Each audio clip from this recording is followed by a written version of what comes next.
Cursed, been used in some sort of ritual. হলিউডের বিখ্যাত horror series the conjuring আবার ফিরছে বড় পর্দায়। 4 বছরের বিরতির পর আসছে নবম কিস্তি দ্য কনজুরিং লাস্ট রাইটস। আন্তর্জাতিকভাবে মুক্তির তারিখ 5 সেপ্টেম্বর, আর সেই দিনেই বাংলাদেশের স্টার সিনেপ্লেক্সে ছবিটি দেখা যাবে। এই কিস্তিতেও থাকছেন ভৌতিক তদন্তকারী পরিচিত জুটি এড এবং লরেন ওয়ারেন। চরিত্র দুটি ফুটিয়ে তুলেছেন প্যাট্রিক উইলসন ও ভেরা ফার্মিগা। তাদের সঙ্গে আরও অভিনয় করছেন মিয়া টমলিনসন ও বেন হার্ডি। পরিচালনায় আছেন মাইকেল সেপস, যিনি সিরিজের আগের ছবিটিও নির্মাণ করেছিলেন।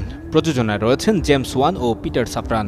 নতুন সিনেমার কাহিনী গড়ে উঠেছে আমেরিকার পেনসিলভেনিয়ার স্মল পরিবারকে ঘিরে। 1986 সালে তারা দাবি করেছিলেন অদৃশ্য শক্তির ভৌতিক আক্রমণে বাড়ির ভেতর টানা অস্বাভাবিক ঘটনা ঘটেছিল।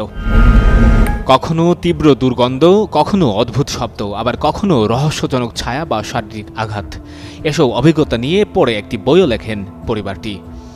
এর আগে 2021 সালে মুক্তি পাওয়া the conjuring the devil made me do it মহামারীর সময়ও দারুণ ব্যবসা করেছিল। তাই ধারণা করা হচ্ছে নতুন অধ্যায় লাস্ট রাইটস ভৌতিক ঘরানার দর্শকদের আবার রোমাঞ্চিত করবে।